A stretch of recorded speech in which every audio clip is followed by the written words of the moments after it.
So I'm supposed to say thank God it's Friday, but I can't say it's such a thank God, or I will not say I'm so excited it's Friday anymore. So no, thank God it's Friday because this has been almost about. I think this is about the most hectic day of my life this year.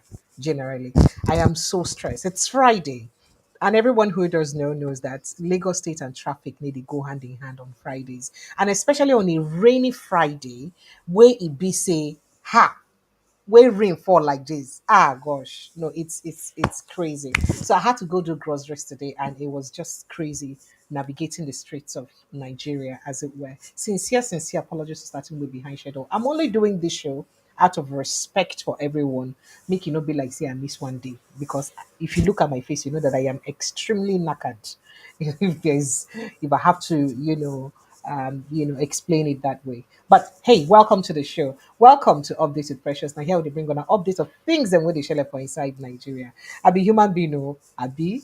All right. So today we get plenty things to talk. So good thing we can give us a talking point today, and Wiki just had an interview with Channels Television where he did say quite a lot of stuff about Chibike Amici, about the coalition, about uh, Wike's about Chibike Amichi's wife, about quite a lot of other people, including Dele Momodu. And it was so embarrassing what he had to say about Dele Momodu.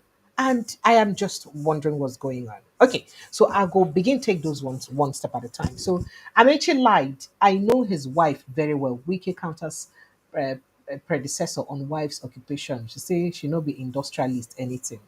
And he says, I bought a Rolls-Royce, and so what? Eh? Nobody gave it to me. And so what? Hey, okay now. Ah, all right. So there are other issues to talk about. Plenty issue because then wait till we go talk about for this week case. Then let's see.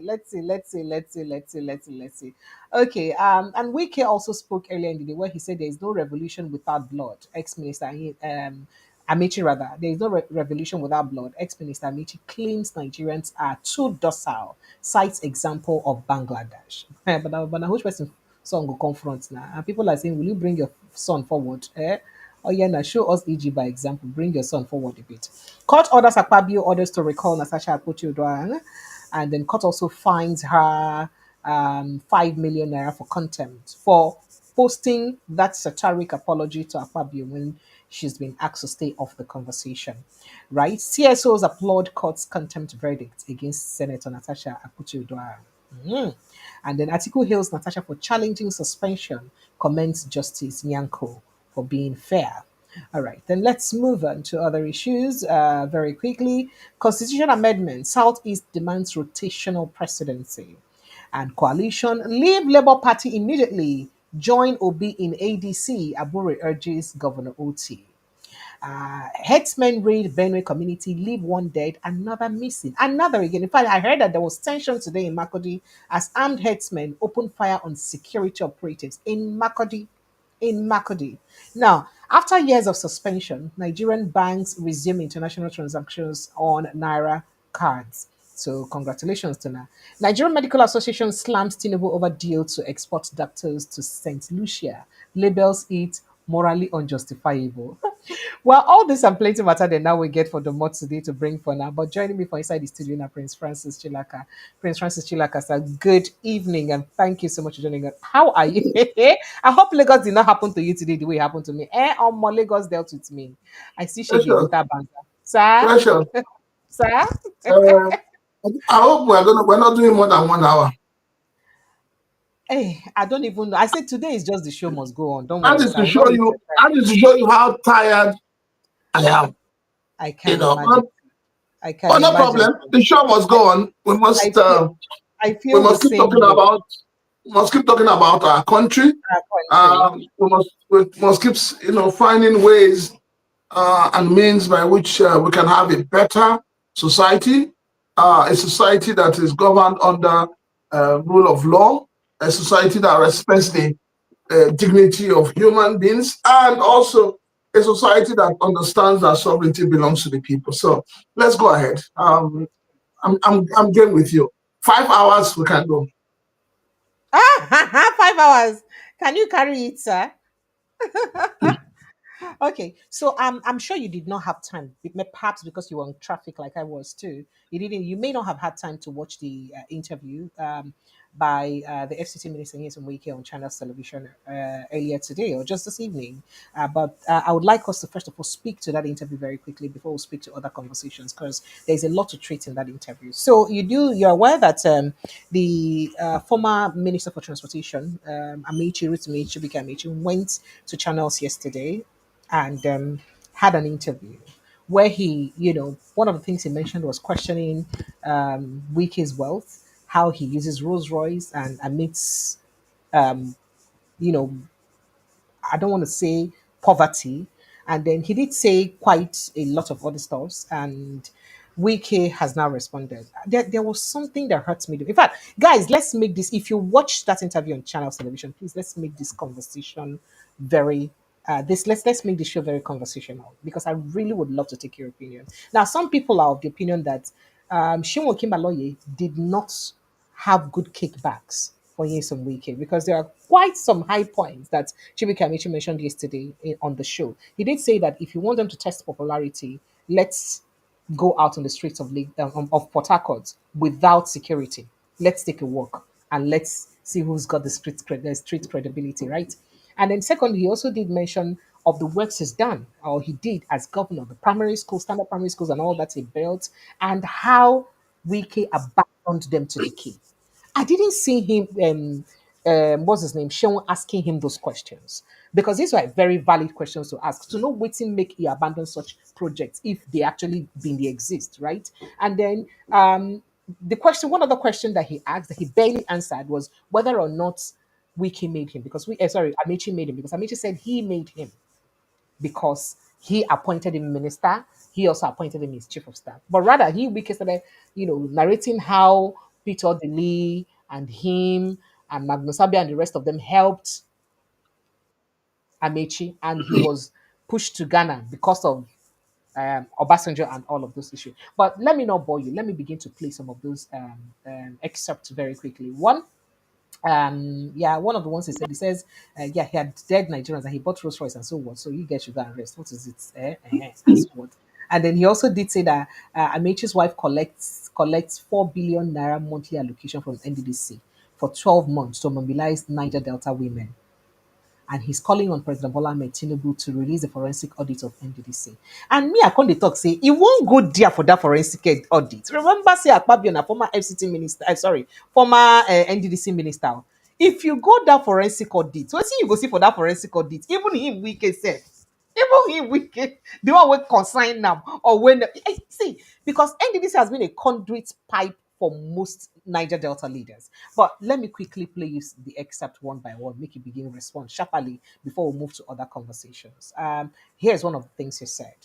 The premise, Minister, is the fact that just Can a you, moment, can you see? the premise upon I need to be sure you can see it, unlike what happened the other day. Please. Thank you, sir. the premise, Minister, is the fact that just for a moment, the premise upon which Mr. Amaechi made those claims. Go ahead. Oh dear. Okay. All right. Oh dear. All right. Let me see. Let's take it back. I think I had an issue playing that. The premise, Minister, is the fact that just for a moment, the premise upon which Mr. Amaechi made those claims was to the fact that your wealth is questionable. He said he's not like you. That he said your wealth is questionable, and that he doesn't ride the kind of cars you ride. He doesn't own the kind of houses and the lands and all whatever that you have. No. So there's a question mark. Can you explain your wealth? Okay. So that I don't digress. Let me finish first. I will come to that. About wealth and no wealth. I will tell you. How people are hypocritical. How people insult Nigerians. Deceiving Nigerians. First of all, Amaechi's wife was not an industrialist. I've never been. The best I know. And that's why I call on Mr. President to release the forensic audit of NDDC. Through Amaechi's wife company, every month 4 billion naira to train Niger Delta women for 1 year, 48 billion naira. And that the forensic report audit is there. Who killed it was Malami, the Attorney General then. The Attorney General then, one of the people we are talking about. Are you privy to that document? Sir, if Mr. President should help Nigerians. You see, this is what I have always said. Mr. President should help Nigerians. Please, release the forensic audit of the NDDC.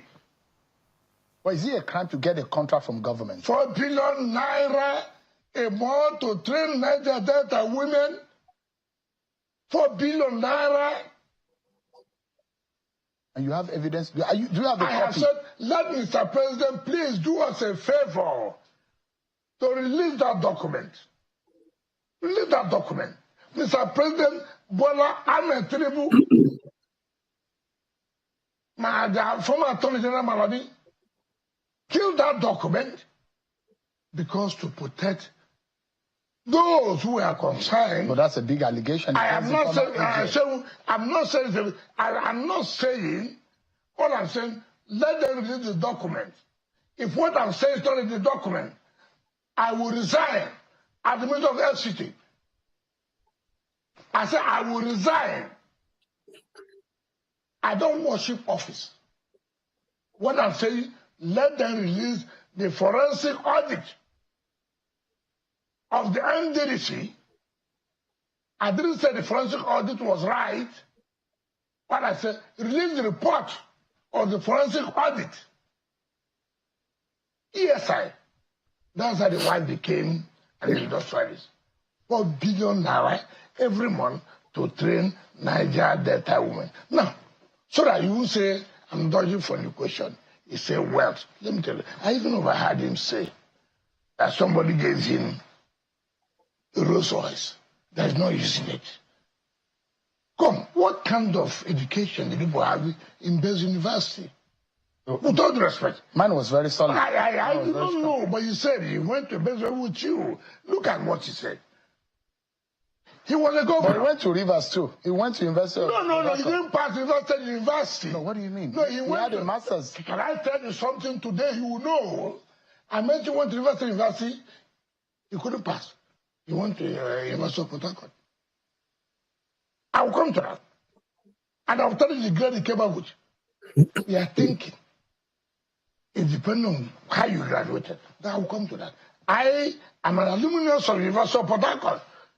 So I was going to say, I was trained by the best of the professors. I will come to that. So because before you question Bates, because Bates is one of the degrees that I have. No. So we should go to University of Port Harcourt. I will come. Nobody can challenge my qualification. Amaechi is a lawyer like you too. No, please, with due respect, at what age? I'm coming. At what age? I'm coming. I said he went to this, but I'm coming. He said he got, somebody gave me a Rolls-Royce. He did not use it. Somebody gave you. You took. Who gave him? Senator John Mbada gave him. When did he give him that? Everybody knew that when Amaechi was the governor, John Mbada the senator, who is the chairman of MCC, Monarch Consortium Company, was doing 60% of the contract in Rivers. In fact, it's one man who contributed to my political development. I will never, my political growth, I will never deny that fact. But that does not mean when you see something that's wrong, is wrong. He said, John Mbada gave him Rolls-Royce. When did he give you? When he was governor. And this was the man that was doing the contract. In fact, in Rivers State, he gave him the contract to be the man that would supply all the vehicles to take over the transportation in Rivers. It was not supplied. Yes, it's correct. It was not supplied. Wasn't it supplied? It was not supplied, yes. That's a crime. Of Israel, it was not supplied. I will come to that. He gave him a Rolls-Royce. He took the Rolls-Royce. Whether you use the Rolls-Royce, what's my business? Shehu.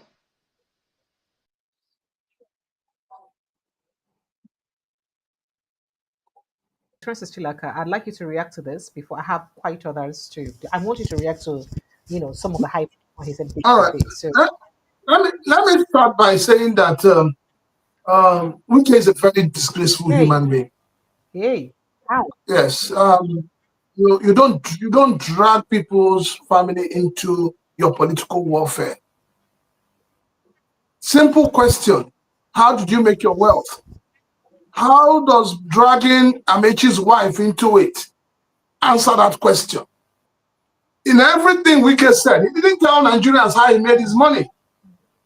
Till the end of that Rather, what he he said has he came from a very what he he has said he tried to came from a do. better background than Wiki than Amechi. So Well, we all of us we know his background. Let him not talk too eh, much. Don't forget that Wike was a shoe shiner, as my friend would say. eh, Forgetting that Wike used to carry bags, so Timbu, that's what they call them, for politicians. eh. Before he now rose to become a local government chairman. So when people talk, they seem to forget where they're coming from. I am happy Wike is calling for a forensic audit of NDDC. I hope he knows that Senate President Akpabio has a case Case where? in Honorable off the NDDC. I mic. hope he knows. Honorable off the mic. I will not off the mic. And These are the people there that are are also killing this accusations by country. Joy Nunez on the same NDDC, remember? These are the people that are killing this country. And the unfortunate thing is that these men who are milking this country dry, once they are in power, they see the Nigerian people as non-entities. They have no respect, no regard for the Nigerian people. And that is what Wike has displayed in this interview. He has simply shown you his arrogance. It is more or less, what can you people do? What can the ordinary Nigerians do? Now that he's talking about Amaechi's wife, you also realize that he has said that his children have right to own land anywhere they want Are in they not Nigeria. Nigerians, sir? In other words, he is now indirectly confirming that he actually gave lands to his children. Meanwhile, there are 220 million Nigerian youths, children who cannot go to school. It is time we begin to question these so-called leaders. You use public funds to train your children, and you rub it into the eyes of the people.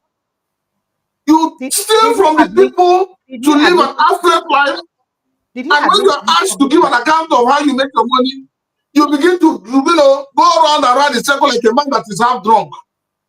But did he admit at And one point you remember what to train his children? I'm coming. You remember what the former President Jonathan said? He said it's easier to wake a man that is sleeping naturally than a man that is pretending to be sleeping. Yes. Wike is one of those people who pretend to be sleeping. And that is why you can never wake him up. And that is why he can never give account of himself. He never wants to take responsibility for his actions. Wike is one man you know that every time he opens his mouth to talk, give him 2 hours or 1 hour and ask him again the same question, he will give you a different answer. So please, these people should stop playing with the intelligence of Nigerians. Nigerians have become wiser. I only wish that Nigerians can open their eyes and begin to ask the political elites how they make their money.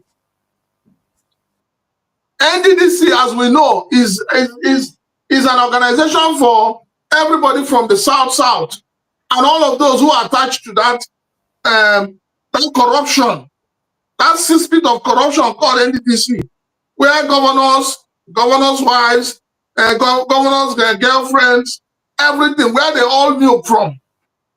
It's just a well where they all fetch from. Okay. So I am happy it's calling for an audit, because by the time they do that audit, Wike's name will appear somewhere. Will they do the audit that will be made known publicly? That's the thing. Because now that he's asking presidents. Well, if they can do an audit that has held Emefiele down for how many months now, they should also be able to do a very sincere audit so that Nigerians will know. We need to know where all the money that has been going to NDDC, who is collecting the contracts, who is benefiting from it. And at the same time, we also need to know Why we continuously give security vote to governors who are not using it for the protection of the lives and property of the Okay, people? so what's your reaction to what he said about he owns a Rolls-Royce and so what? After all, he's on not the person that shall buy him with him money and so what? Yes. That is the point I'm trying to make now. They are rubbing it in the faces of the Nigerian people. That is the problem with NDC government. NDC government from head to toe is arrogant. And they do not see value in the Nigerian people. After all, don't forget, when your president says that good governance is not served a la carte, grab it, snatch it, and run. When you grab, snatch, and run, you don't give account to the people. That is where we are.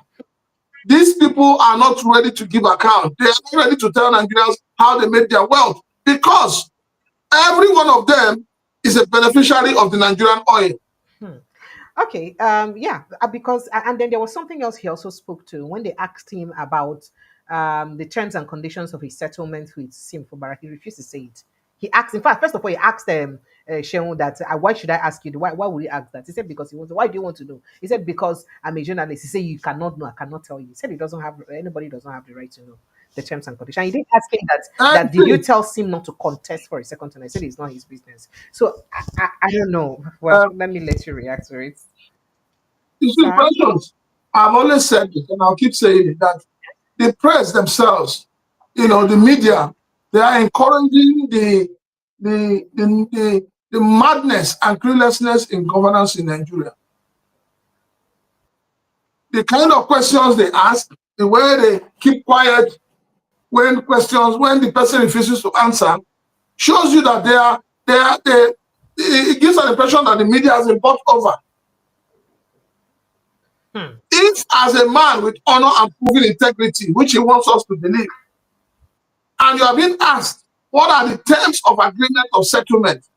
Precious, a man with integrity will say it. A man that does not have anything to hide will say it. Inside in cupboard now. It's making no great talk. Exactly.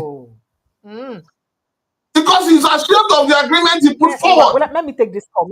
He's ashamed of the conditions that they have given to Fubara to bring him back. Let me take this call. Mr. Bakari, good evening, sir. Please kindly help me make it 2 minutes so that others can jump in very quickly. Welcome, sir.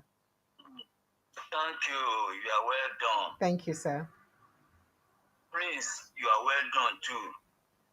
He's well done, sir. See, this weekend, what I used to call him is Wicked Wiki. That was my former governor, sir. No, that's what I normally call from beginning, right? Since Buhari matter, I always test and call Wicked Wiki. That is W. You see, that man, I should not take him serious. You are asking him, you bought a Rolls-Royce. You are not dividing everything. A wicked man, no. Let me tell you. Okay, sir. I'm sorry to use that. That's your word. That's your. When I say wicked man, it's my son. My daughter is 61 years of age. Oh wow. Who is he? Playing on Nigerian intelligence? Now, so Nigeria don't be now. Which kind of life we are living so? It's so bad. Thank you, sir. He bought a Rolls-Royce, and he deceived.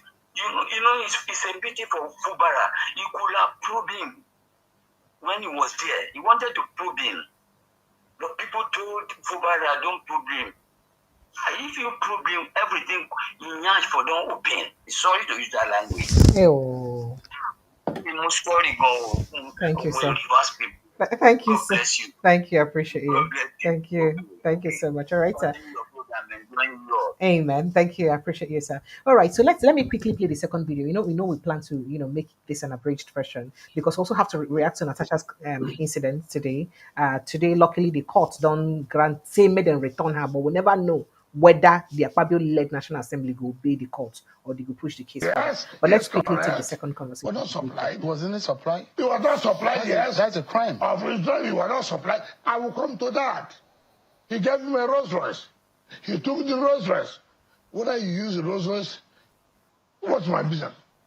Shehu, my father was the general manager of so many companies. My business. Shehu, I have a Rolls-Royce. Who gave you? So what? Nobody gave me a Rolls-Royce. You bought it? Of course.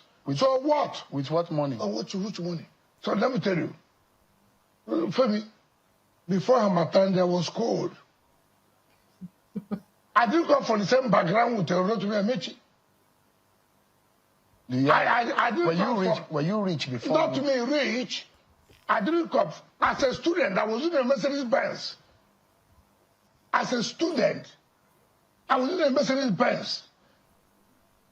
My father was a general manager of so many companies. So you came from a rich background? I will not say too rich for the Dangotes. But I had a small background. Yes. But Mr. Amaechi challenged you. No, he said you have houses everywhere. I'm coming. Where are these houses? I'm the subject of your wealth. I'm coming to that, sir. So that Nigerians will hear. I've not denied here. His anger, he saw that I used Rolls-Royce. So what? It was not given to me by a contractor who was doing job with me. No. A contractor gave him. A contractor gave him. That was bribe. You took from a contractor. I will not do that. Mr. Amaechi said he's not corrupt. No. One of the most corrupt people. I will come to that. And I will come. Are you corrupt, Mr. Wike? What do you mean the word corrupt? No court has found me guilty to be corrupt. When you say the word Okay, corrupt. I'm sorry. Let me pause first. First of all, he said, Mr. Amaechi said he's not corrupt, and he said he's one of the most corrupt people. Then I said, are you corrupt? He said, no court has found me guilty of corruption. I like money. Hold on. Nobody can do without money. You cannot say because I say, I need money to solve this, therefore I'm corrupt. No. I need money to pay my children's school fees. I need money to take my family's health care. Does that make it to be corrupt? No. But when a man comes in the public to say, I don't like money, you know that man is a big liar because he needs money to solve this problem, to solve it. But I'm going to that. You talk about houses. I'm not a bushman. No, I'm not. I'm from Obiabo local government. Part of Padawa local government before. Well brought up. I have a family background. In fact, when you go to Ikwere Road, my father was one of the few people who have duplexes in Ikwere Road. So you cannot say that. Not too rich, I agree. But you cannot say that. Not at the level Amaechi came from. No. It's not comparable at all. Never. Now he said, I have houses. So, Amaechi was speaker, 8 years. Amaechi was speaker, a governor, 8 years. Amaechi was minister, 8 years. He don't have houses. He has a spiritual problem. Because he said he's not like you people. No. Enrich yourself. I will tell you. That's why people should learn. Nigerians should know the kind of characters deceiving Nigerians every day. Pretending. I will tell you his house in Gusape here, where I live. River State government built. You need a butter bunker to destroy the house. I will come to that. Why would you want to destroy it? No. What I'm trying to show, the quality. That's the point I'm trying to say. I'm not saying you should do. No, I'm not saying that. What I'm saying that you can't be a poor man and have such a house. That's the point I'm trying to make. He told you, he does not have this.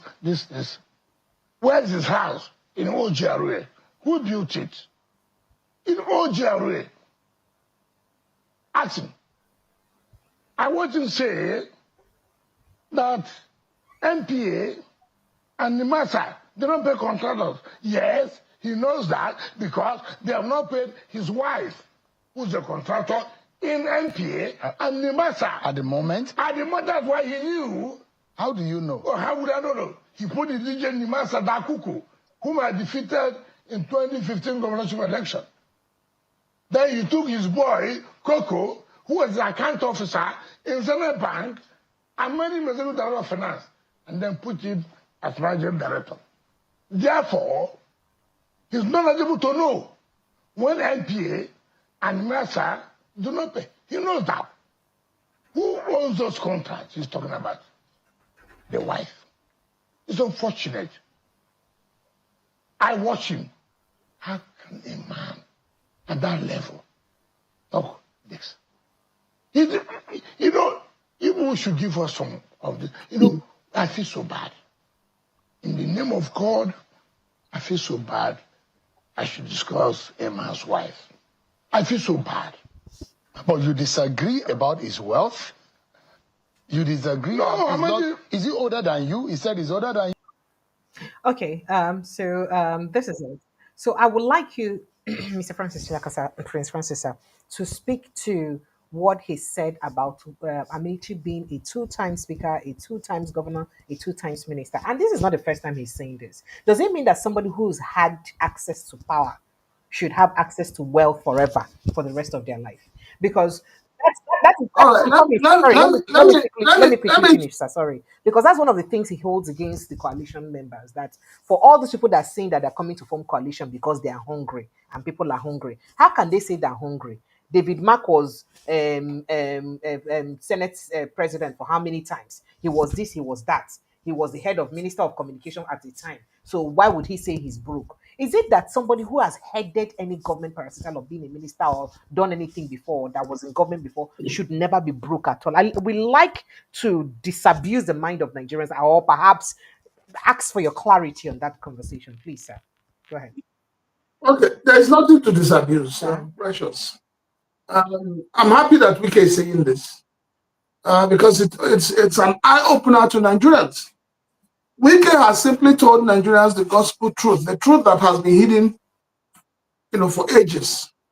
And that truth is that the moment you have access to power, government power, the moment you get into government, you become what they call overnight billionaire. And that's the truth. And it is all because of the fact that there is so much largesse around whatever office they occupy. So for him, Wike is telling you categorically that you cannot be a two-time speaker, a two-time governor, and a minister without amassing so much wealth. After all, Wike spent 39 billion, is it not?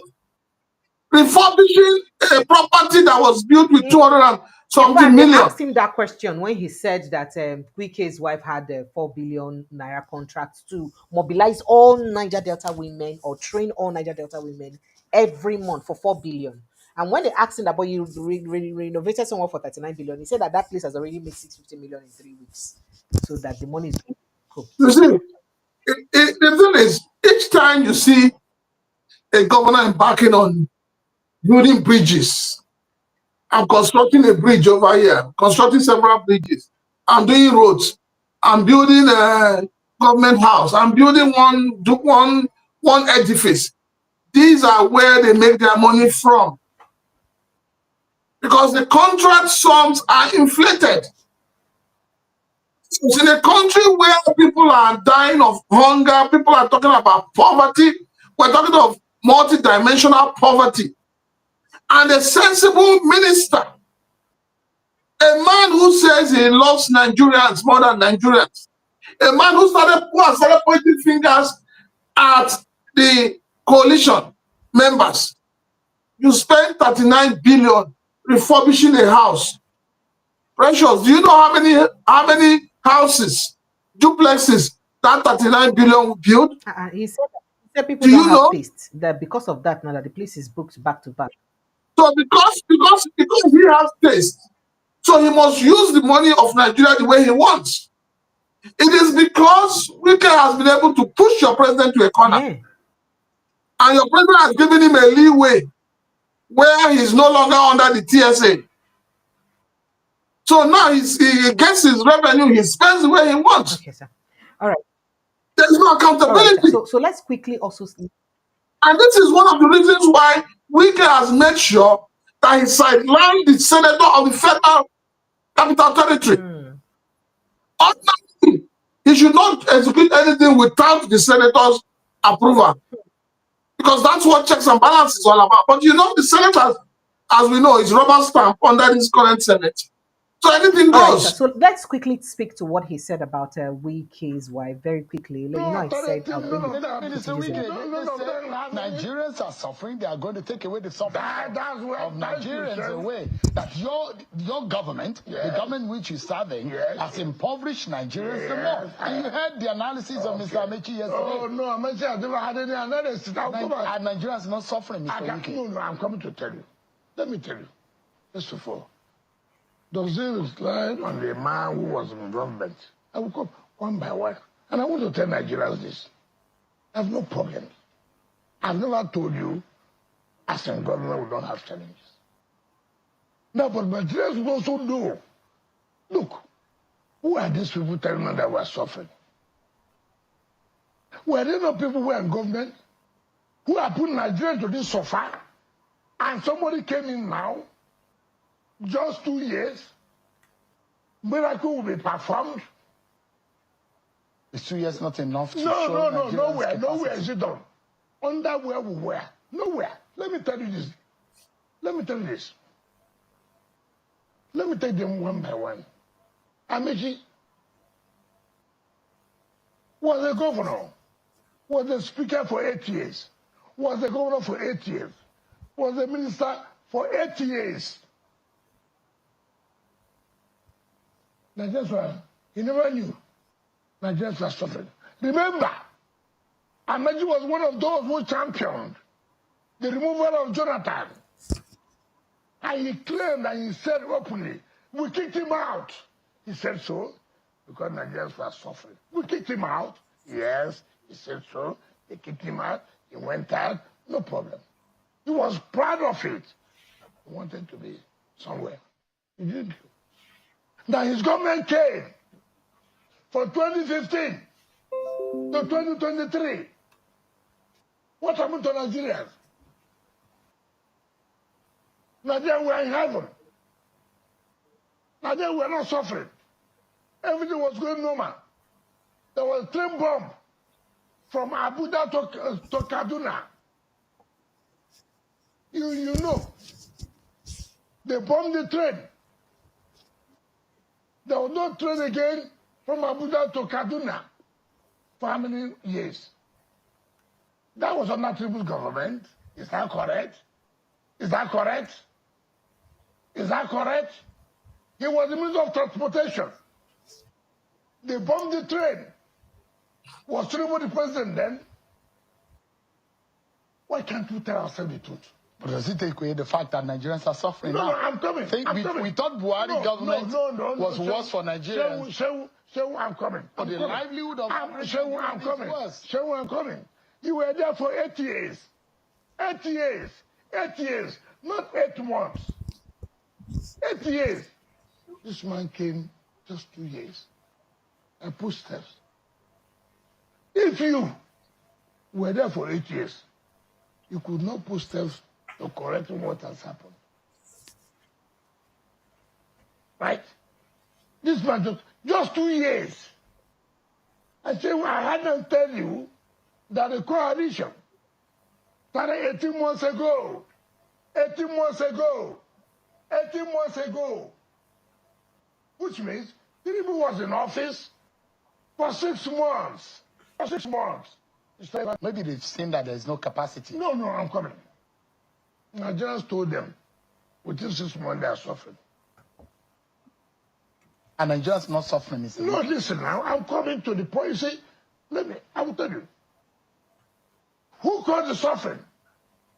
And who's trying to solve the problem of the suffering now? Are you blaming the man who's trying to solve the problem of suffering, or you who caused the problem of suffering? Are you not supposed to say, let's support this man who have put processes and start to correcting the problem that they're suffering? But you who call the suffering, I'm coming.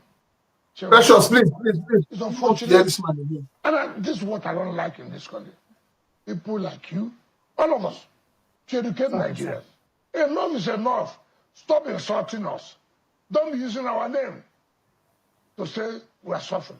Debt that has been accrued to this country under this government in the last 2 years. No, sir. Which is more than what we have seen in the last 8 years. No, it's not correct, sir. It's not correct, sir. Have the facts correct. Under Amaechi, as Minister of Transportation, how much did we borrow from the China Exim Bank? Yes. How much? And ask yourself question. The cost of rail transportation all over the world, which is more expensive. It's more expensive in Nigeria than anywhere in the world. Compare. I watched when Amaechi was telling you yesterday that, yes, I took the loan. Yes, but give me everything to do. Yes. All right, so Prince Francis Chilaka, sir, very quickly, if you can treat to some of the things that he said, especially his reaction to Nigerians, whether we're suffering or not suffering, and what Well, his administration has first done of, first to of, us. you know that Wike has refused to answer that question. Whether Nigerians are suffering or not suffering. Practically, he didn't answer. Wike is telling us that this government is just 2 years old. And why are people agitated? Wike has forgotten so quickly what he said when President Bola Ahmed Tinubu was campaigning, when he came to Rivers State, when he said that anybody that is supporting the continuity of a failure is a failure. I remember he said in the video that he has nothing whatsoever to do with continuity or failure. He even said that he didn't. He said that he never said he was going to be a minister. He actually said that he was not even ready to work with this government. So you find out that the likes of Wike are people who cannot survive outside government largesse. All right, so somebody already put up this tweet and saying that, okay, so people are not suffering. The government is trying, is making efforts, but the president has bought an Escalade, a yacht, of course, refurbishing 21 billion naira house for the vice president, also refurbishing more than once the presidential villa and buying a presidential jet. All of these, while you're telling people that please endure, things are hard, and your sufferings are. Sir? Let me say this. Right now, APC is jittery over the coalition. APC is jittery because, first and foremost, APC did not expect that these people that turned out would be the brains and the backers of this coalition. And they didn't believe it. They didn't expect it. Also, they had ensured that the venue, known to them, that the venue for their convergence was the hotel, which they went to seal up. The problem with APC right now, with everybody in APC, because since after the inauguration of this coalition, Bayo has spoken, who again? Festus Keyamo has spoken, Wike is speaking, Reno Mokri is speaking. So what you have in Nigeria today is that these so-called SAs to Mr. President on media and publicity, they have been distributed amongst various groups. You focus on Peter Obi, you focus on this person, you focus on this person. And what do? They give their minions 10,000 naira data. That's why you see all of them shouting like headless bulldogs on social media. So anybody that asks me here question, and that simple question is, are Nigerians suffering? If it was, like I said, if we can have integrity, these are questions you should answer. No, it's not that you will come to it. You will come to it. If Wike was not a minister under this government, I bet my life on it that Wike would have been one of the champions of this coalition. Now we're talking about coalition. Let's get to the bottom of this whole discussion, of this whole interview with Wike. Wike have forgotten that the FDC you have today is a coalition. He knows that. Wike He has was, also that question was forgotten so posed. fast and so quickly that the president you have today was the man behind every protest against Jonathan. So what is he talking about? What is it that like they said, the man who cuts people's neck will never allow you to take a knife behind him? All right, sir. So let's quickly move on to other conversation because of time. We can't afford to take so much time today, and Nigerians are already itching to jumping on the conversation too. Okay, somebody here says, "Precious whiskey had or Wiki had derailed wicked wiki. Oh, whiskey has derailed wicked wiki mentally. Haba, how can you imagine? I mean, Haba, can you imagine how he's taking or talking senselessly? Hey, this Nigerian minister is calm down now. That's our minister and my former governor. All right, moving on to coalition and perhaps other issues. The former governor of River State, Amaechi, former Minister of Transportation too, has revealed that the only way to stop President Bola Ahmed Tinubu from returning to power in 2027 is for Nigerians to take their fate in their own hands. Now, speaking yesterday, Thursday, at a public presentation on the 2025 Nigerian Social, Cohesion Survey report by the African Polling Institute of Abuja, he declared the only way you can stop Tinubu from being the president of Nigeria in 2027 is to run an election of Nigerians versus the bandits. If you think you will just sit down and do that, may God be with you. So you know go fit. So the Nigerians, he called them the bandits. Now, Amaechi rebuked citizens for grumbling in private while remaining passive in the face of domination or in the face of elite domination. He said the elites who are stealing Nigerian money are not up to 100,000. But you have 200 million Nigerians who can fight 100,000. You sit down in your house and complain and grumble. Let's just take a little footage of what he said so that I'll take a reaction very quickly. So we'll see what the way forward may be for our country, Nigeria. Take a listen. The elites of Nigeria are not a problem of Nigeria. We are not up to 20,000 elites that are stealing Nigerian money. Okay, no problem.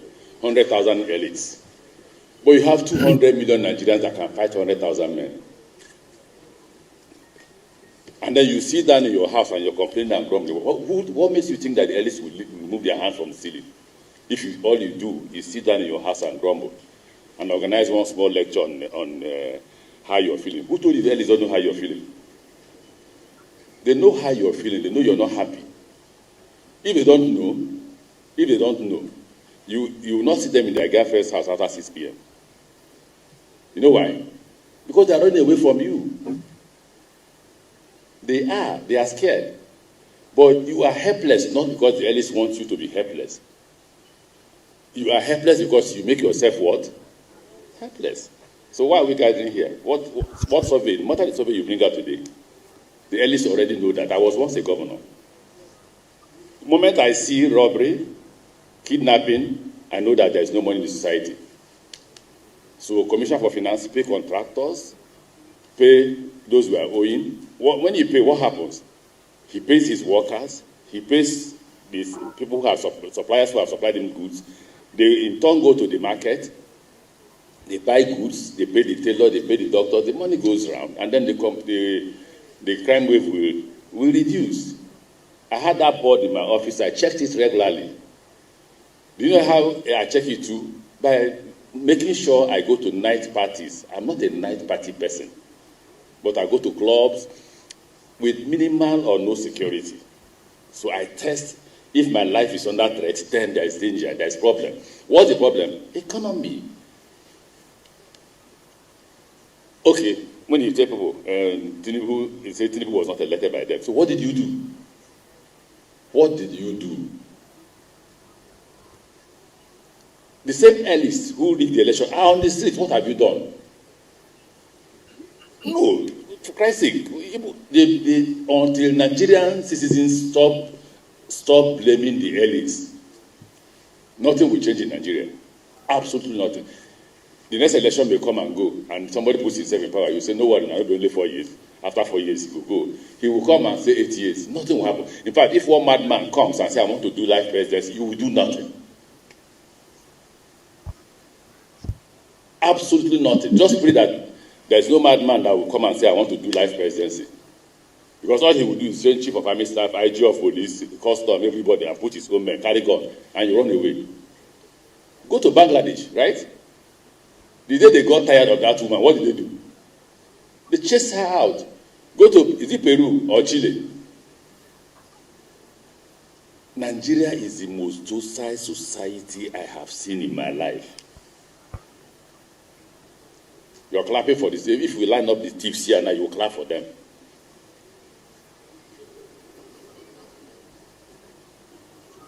You know, I told my wife, I want to Jabba. I want to Jabba. I won't Jabba like you people. They will give me official visa to come and stay in their country, any country. She says, no, I can't leave Nigeria. Because Nigeria is lovable. It's lovely. I mean, if you go back to when we were students. And the last time this country saw something that looks like revolution was when we were students, 1983 to 87. Who were the people that fought the military government? Not you. It's not you. NANS, National Association of Nigerian Students, ASU, NLC, they are dead. Imagine them arresting somebody who says he was NANS president. In our time, he arrests our president. All the universities in the country will be on strike. If we say tomorrow there is protest and you are coming from town in a taxi, a girl or a boy, they will first of all beat you up before we talk about the government. So everybody must participate. Okay, so we pushed away the military. Clap for ourselves. Not you, don't clap for yourself. I say clap for myself because I was part of it. And we brought in the politicians. The politicians have shown that they are worse than the military. The military stole money, but they were mindful of how much they were stealing. And they were not showing the public who were stealing. They were denying, were they not? They were not driving Jaguar. They were not driving Rolls-Royce.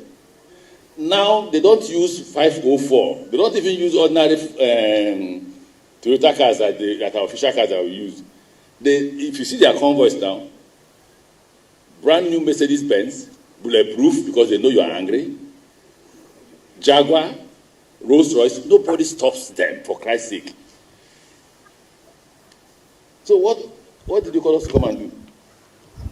The difference with what you're calling us and this is that while the politicians know that people are not happy, they don't know the number of persons. I did 92% or 98%. So all you can do here now that will be different for what the politicians know is that you put a figure to it.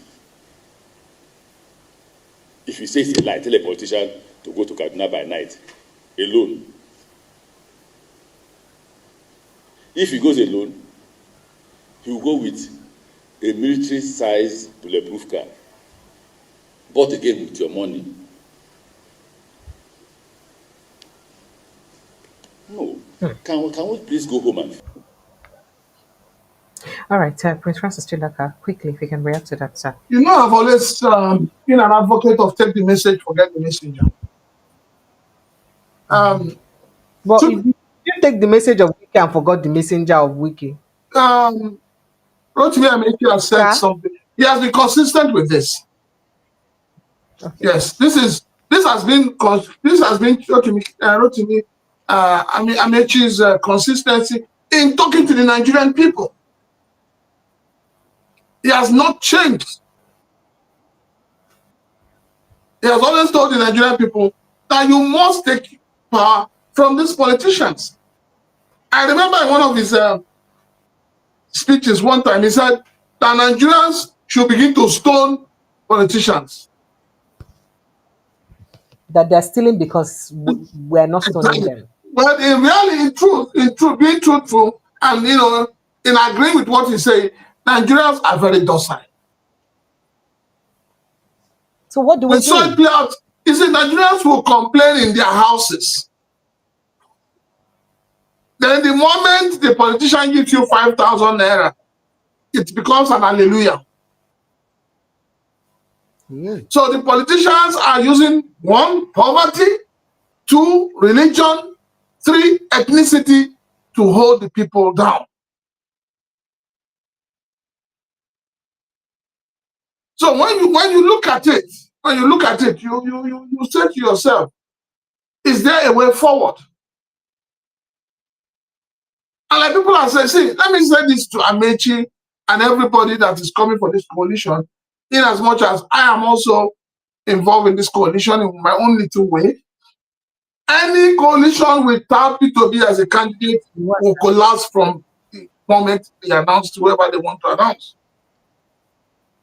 The only thing that can give this coalition cohesion, strength, and ability to win election is Peter Obi.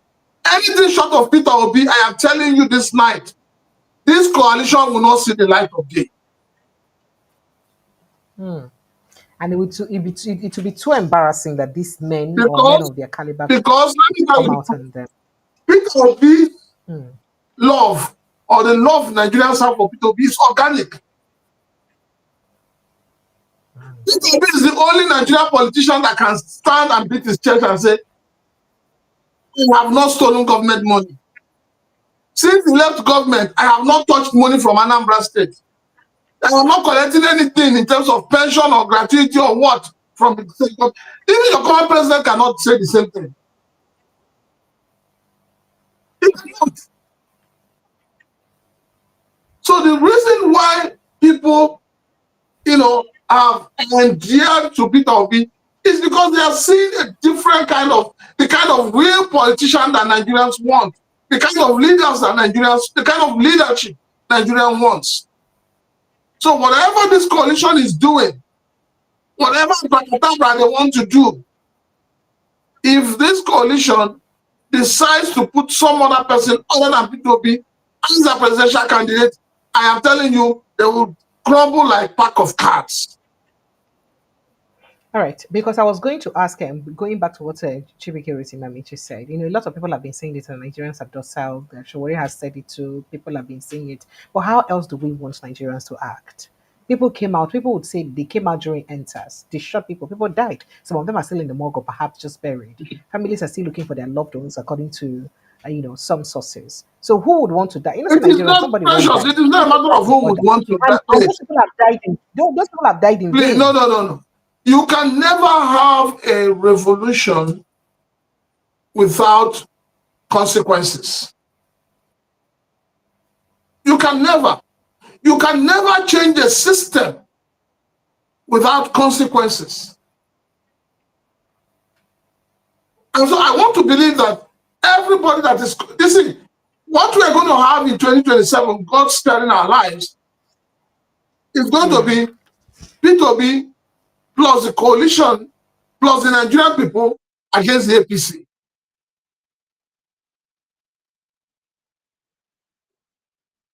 You may say that, people who are gathering under the coalition right now, these are people who have put us where we are. Agreed. But then, you also know that it takes somebody who understands the system to solve the problem of that system. So we must see the light with this coalition at the end of the tunnel. And that is why even me, I've been saying that, someone like Dumebi Kachupu should not allow himself to be used to truncate this coalition. I personally was expecting that by now, Showore would have joined this coalition. No, he said the armed robbers. Yes, the armed robbers, but what is he? Showore, no. If you to put Showore on one side and put Peter Obi on the other side. Do you think that Showore can win Peter Obi? No, it's not something over, but that is the truth. It's not about that. It's speaking about the integrity of people who are joining the coalition. What integrity? Even All right, so let's if you quickly make move on sure, to the even if Showore becomes the president tomorrow, even if Showore becomes the president tomorrow, he was in his cabinet, he will still have people who lack integrity. Because you cannot do it alone. The young people we have allowed into government, those who claim to be youths that have gone into government, what have they made out of it? You saw the likes of Yahya Bello. You saw the likes of Odumeji Bankole. You saw the likes of Salisu Buhari. So what have they made out of it?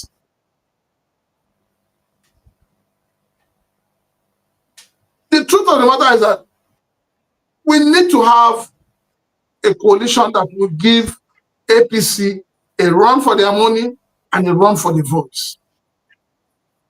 All right, sir. Thank you so much. And let's quickly move to what happened today in court as Justice Binta Yako of the Federal High Court in Abuja today, Friday, faulted the suspension of Kogi State Governor Akpotiuduaghan Duran and nullified it. Justice Yanko subsequently ordered the Senate to recall the suspended senator on grounds that her suspension of 6 months violated the Constitution and also denied her constituents of adequate representation. The judge made the order while delivering judgment in the suit filed by Akpotiuduaghan challenging her 6-month suspension by the Senate. Now, Justice Yanko stated that while the National Assembly has powers to discipline any erring members, such discipline should not be too excessive to the extent of depriving her people of representation. Justice Yanko explains that the 6-month suspension was excessive because it exceeded the 180 days the House is expected to sit. Meanwhile, the court found her guilty of contempt of court and subsequently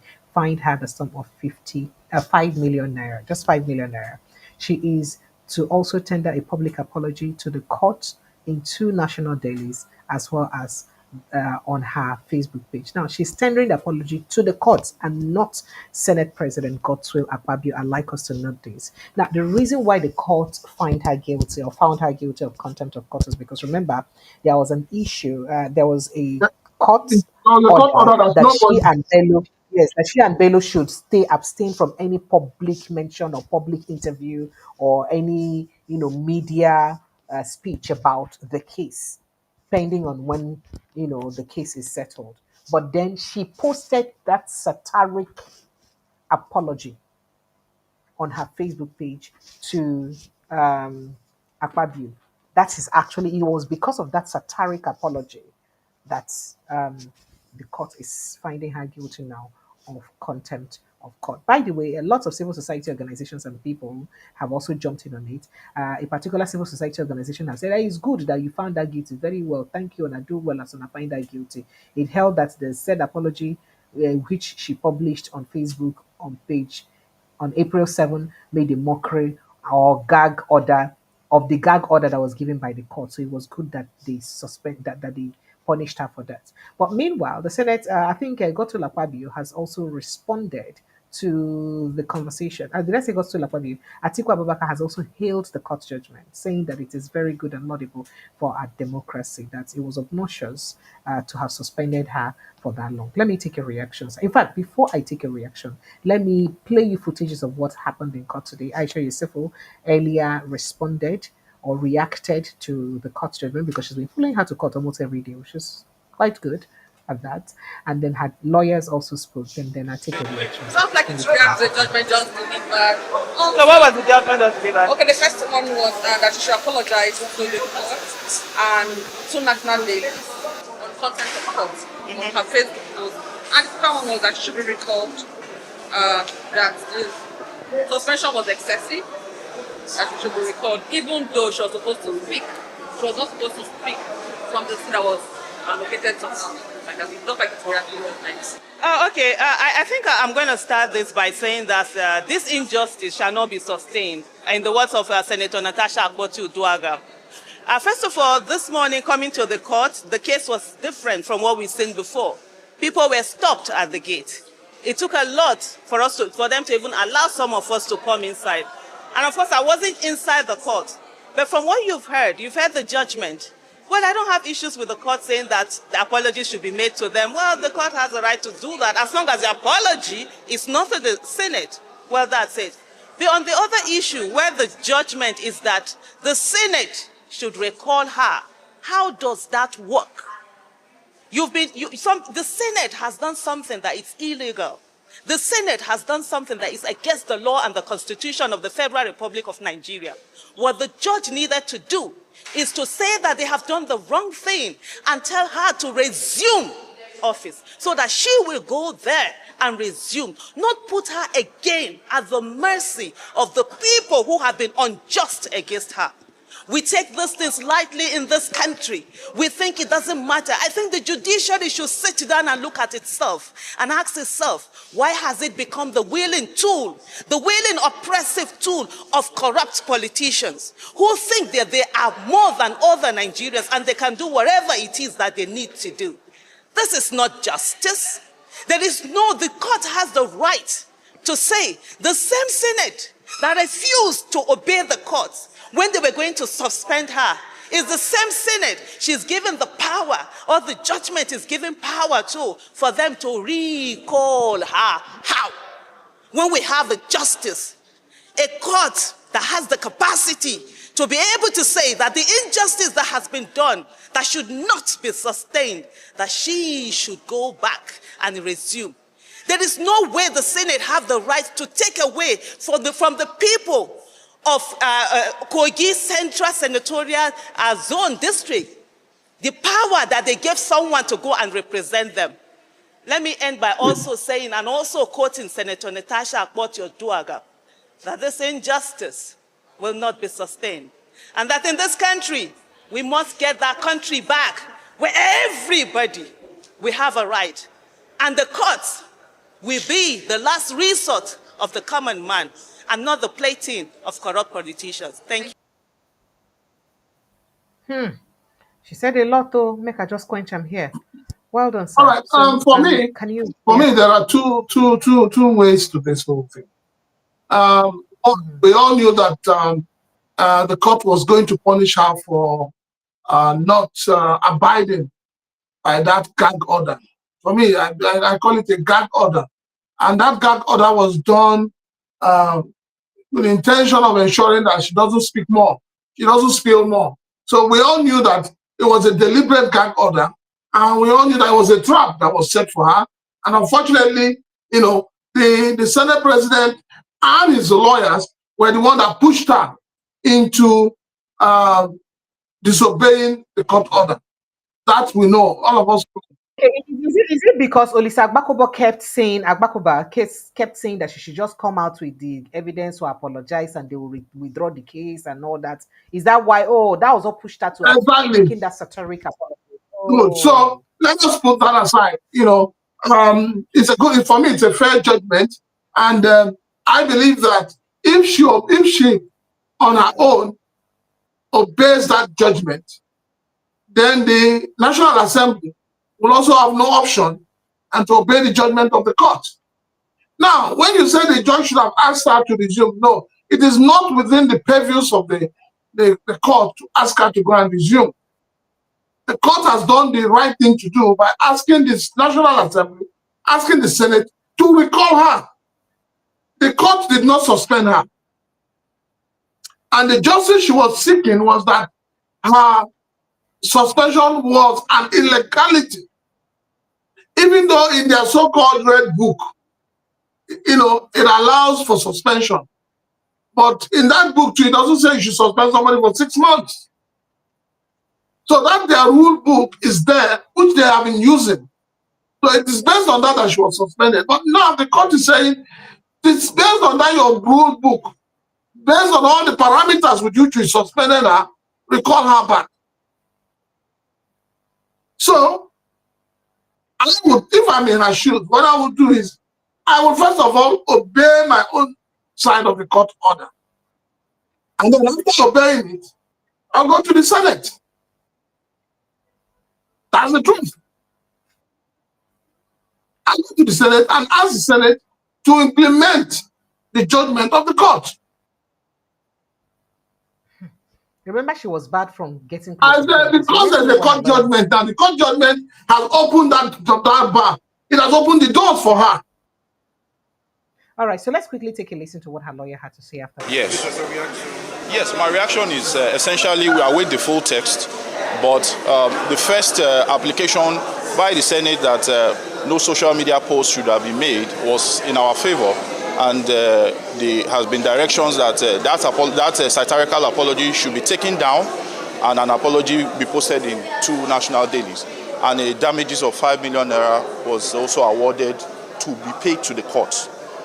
And it was held to be civil contempt as opposed to criminal contempt. So that's why no custodial sentence was given. As for the substantive judgment, we will still need to read the full text of the judgment, but it seems the court affirmed that the Senate as an institution has the right to discipline its members. And though members are elected to represent constituencies, they have to behave themselves in line with the Senate standing rules.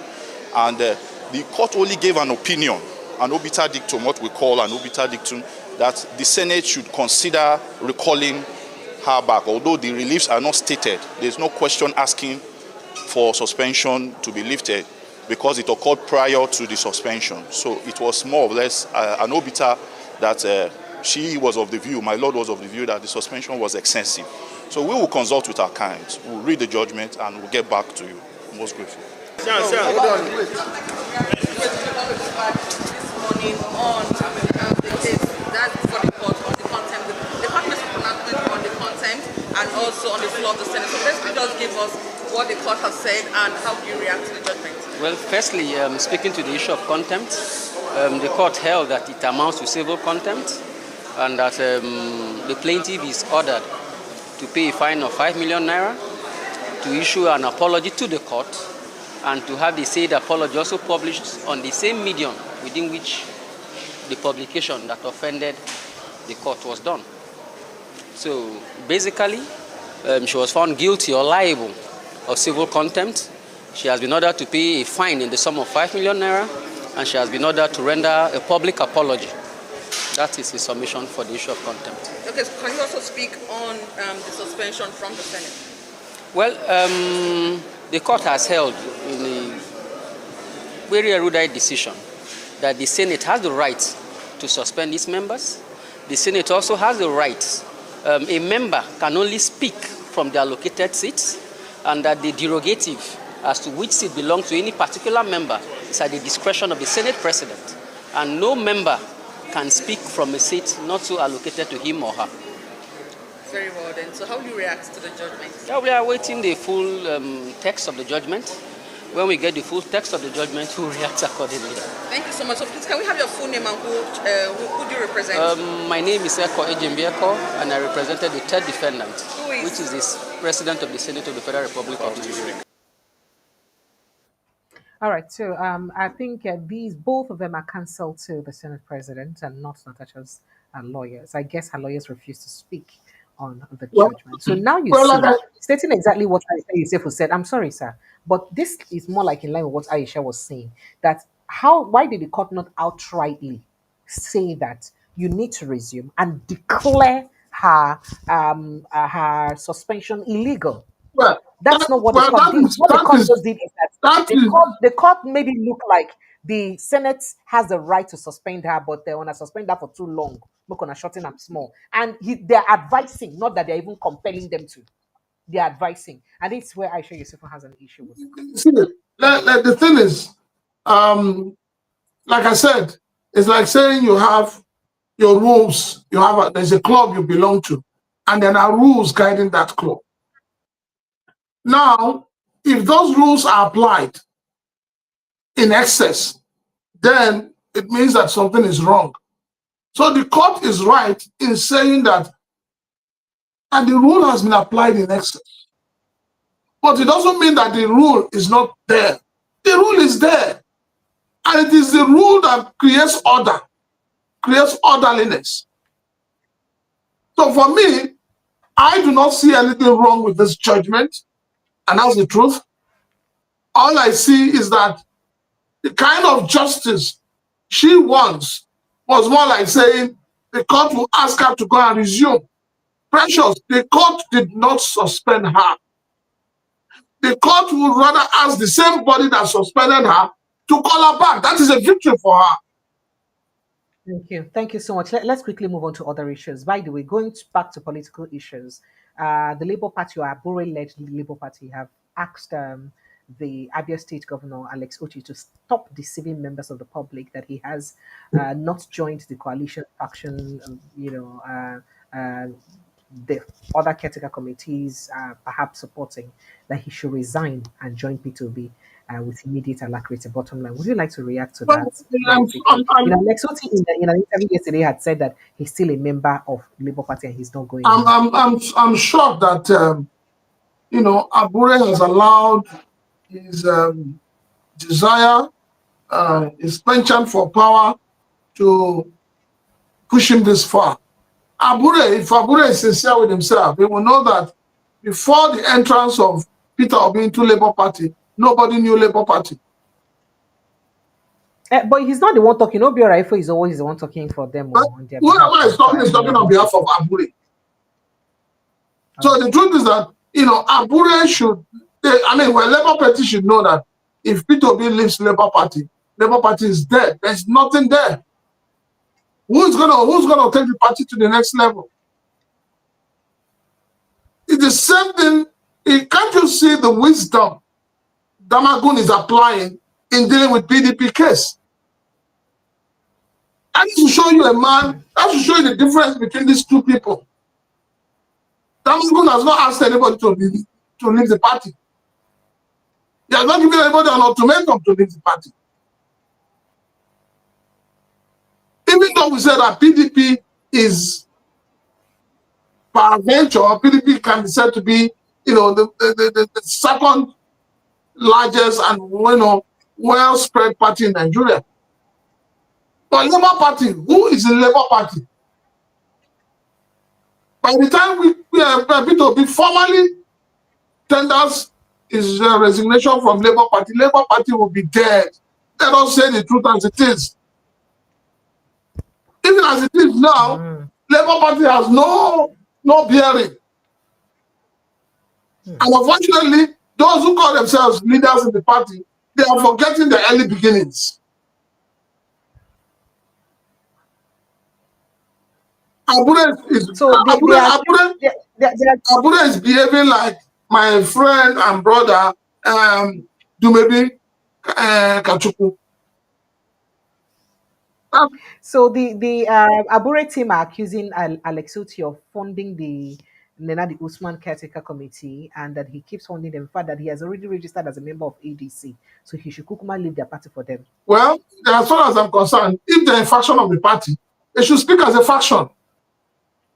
And he said they have the best brains in Nigeria, so that those that want no problem now. We know they have the best brains. When Abure was licking the Peter Obi's food and everything, he didn't know they have the best brains.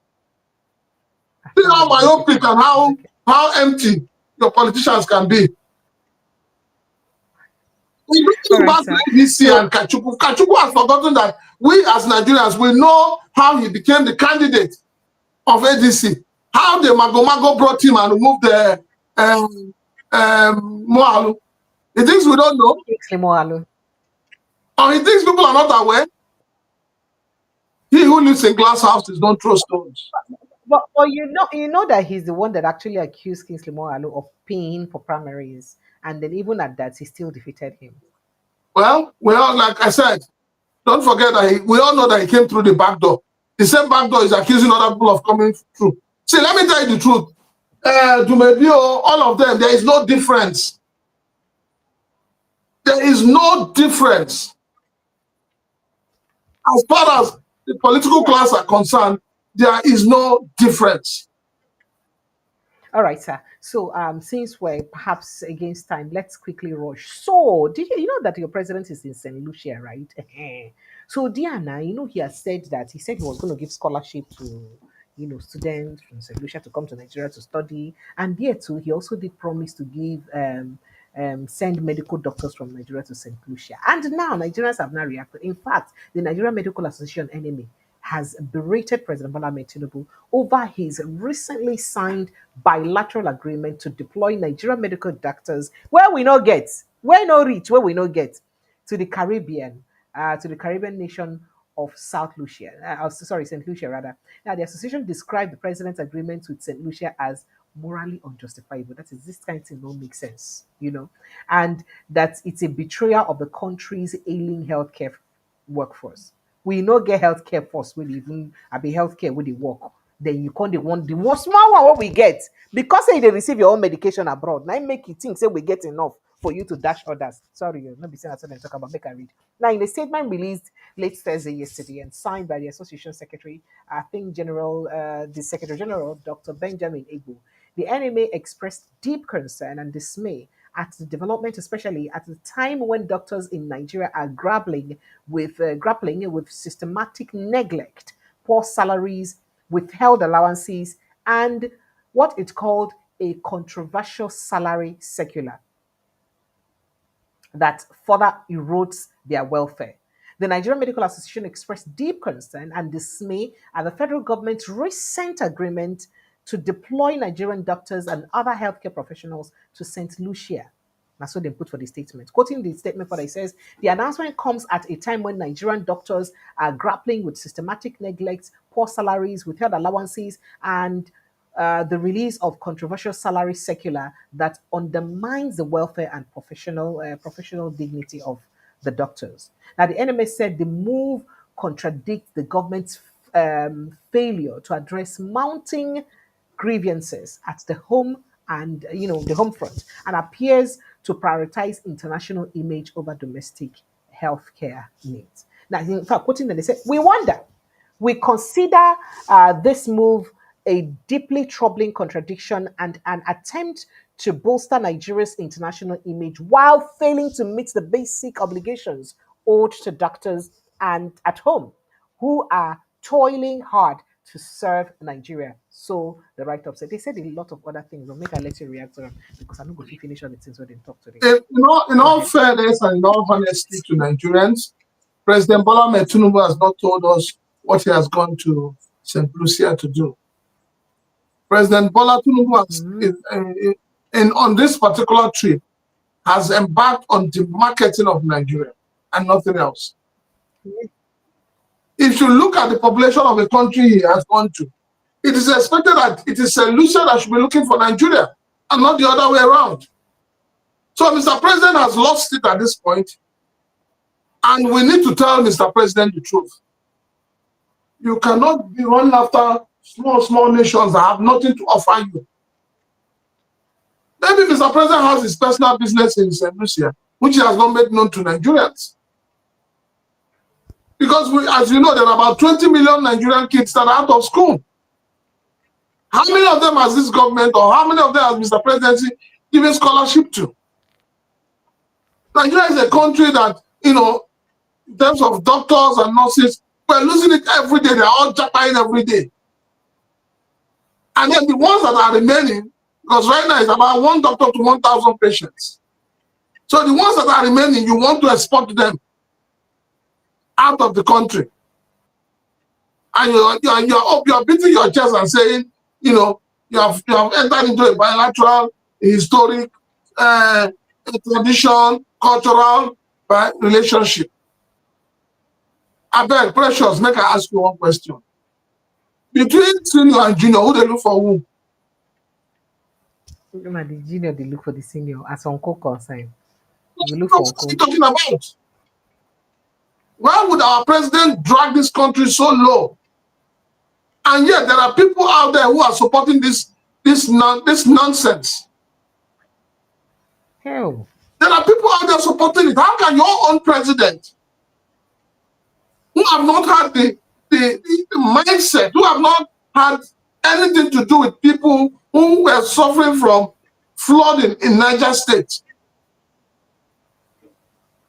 he has never been to Niger State to go and check those who were ravaging in flood. But yet you are going to St. Lucia and their population is not even up to maybe Atkwara and the United States together. I mean, this is a complete insult on Nigerians. And everyone that is supporting this nonsense needs to have their brains checked. It simply shows that those who are surrounding Mr. President are not telling him the truth. If they're telling him the truth, they would have told him, Your Excellency, this your move is wrong calculation, don't go on it, don't embark on it. So for me, if you're like, let him give 1 million scholarship and all that. If he takes the doctors out from Nigeria, how many does he think will be left? Nigerian doctors have been, we've had quite a surge of our medical personnel leaving the country since it got worse during his administration. The surge started more during Buhari's administration and increased during his administration. So Is it people not are the same? wondering Is it not the why. same Buhari that led us for 8 years and created all the problem we have in Nigeria under APC? Now that he's sick, he's And gone to London. they say, and He's so I've been receiving hearing. treatment in London. When That people say, London what has did you become have his to second do? home. God will punish all the leaders in this country that are holding this country down. Away. Hey, okay, sir. All right, sir. Do you think that this request by Peter Mba can suffice? Because the people of the southeast have demanded for. He's saying that the people of the southeast are demanding for constitution that allows rotational presidency and grants full autonomy to local governments in the country. Say that they do public hearing of different of the constitution amendments. Recently, and that now waiting Enugu saying the southeast zone is in Enugu. So was held in Enugu also. So do you think that request is likely to be considered rotational presidency? Now Mba was speaking earlier today, and he noted that the concept of rotational presidency was paramount or of a paramount importance to the southeast people. And the governor said the state believed that adopting a rotational presidency among the 6 geopolitical zones would provide every region, including the southeast, a fair chance at the highest office in the country. Now, going by how the presidency has been shared, anytime it's coming to the south, it looks like the southwest is the luckiest to grab it quick. Okay. The south only grabbed it by No, it is chance not. with It is Jonathan. not that the Southwest grabs it. It's just that you have very wicked politicians in the Southeast. Wicked politicians who sell their birthright for anything, for money, for power. They are not in. All they want is themselves. That's just the problem with the Southeast. The Southeasterners do not understand the Nigerian politics. Until they are ready to learn how to play Nigerian politics, nothing will work. Even if you zone it to Southeast, some people will sell it out. If you zone the presidential today to Southeast, a lot of Southeasterners will go behind and sell the ticket. That is how bad the political terrain in the Southeast is. You saw what played out in 2023. When you put it side by side with the role played by your Southwest brothers, you saw how they all supported their own person. To the fact that even the traditional rulers, even the Babalawos, brought out Oro that they shouldn't be bringing out during the day. But what were your Southeast Easterners doing? If not for the people, what were the political class doing? You saw an interview of Oji Zokalo the other day, and they were asking him about Peter Obi. He said he doesn't want to talk about Peter Obi. So that is the kind of leaders we have in the Southeast. Leaders who have no vision, leaders who have no respect for the people, leaders who are just greedy and selfish. That is it. All right. Okay, sir. Well, Nigerians, phone lines are open. I'd like you to jump in on the conversation. Let's quickly just share some thoughts or your reaction on the conversation very quickly. Hello, good evening and welcome. Hello. Hello. Sir? now they spit them fire. The prince is spitting fire. Thank you, sir. The prince is telling the truth, Thank nothing you. but the truth. Thank you. Please remind us your name and where you're calling from, please. My name is Leo. I'm calling from Dallas. Oh, Uncle Leo, you're welcome, sir. Yes, so you see, what the prince has said is nothing but the truth. The people from the southeast are themselves the ones that are causing them not to have access to power.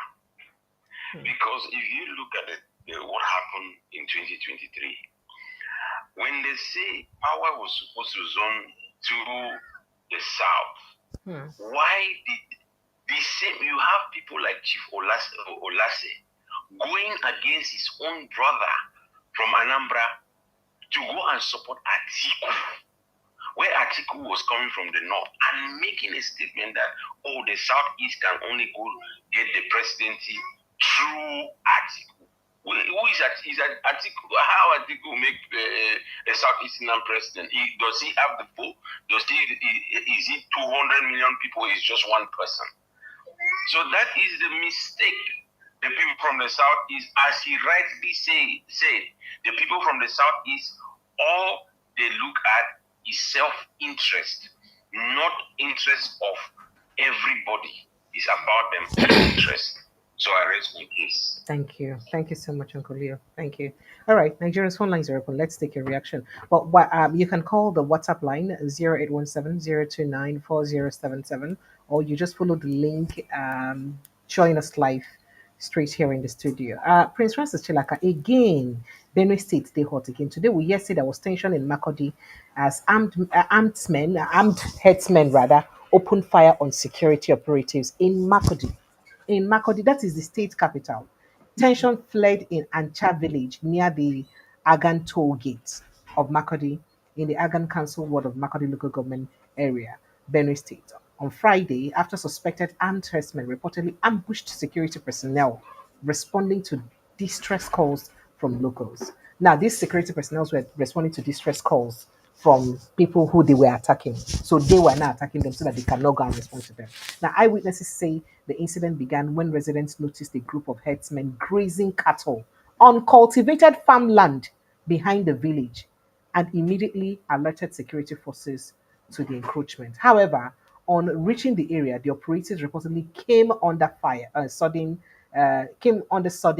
attack and heavy gunfire from the armed herdsmen, sparking a fierce shootout. The situation caused panic among villagers, many of whom fled into nearby bushes for safety. As of the time of the report, we hear that the extent of casualties or arrests remains unclear. When it wasn't sure, it wasn't something that was sure. Then we also did hear that in another attack, that this one is in Guma local government where Yelwata is, the same local government that you have Yelwata, that there was another attack of herdsmen where one person is said to have died and other people missing.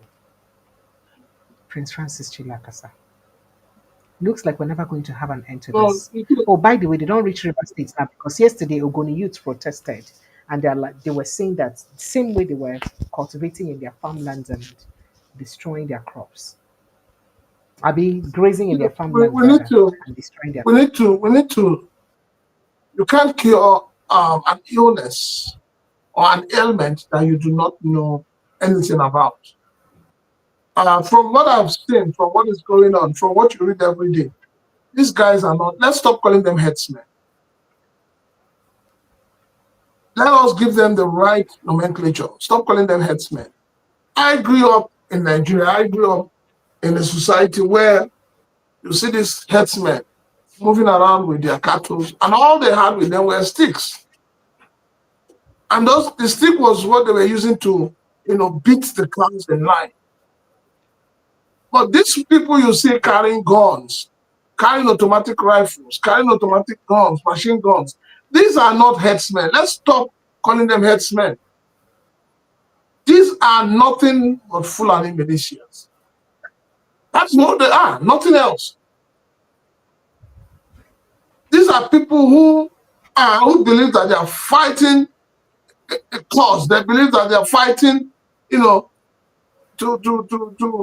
take over lands. and chase away the owners from their ancestral homes.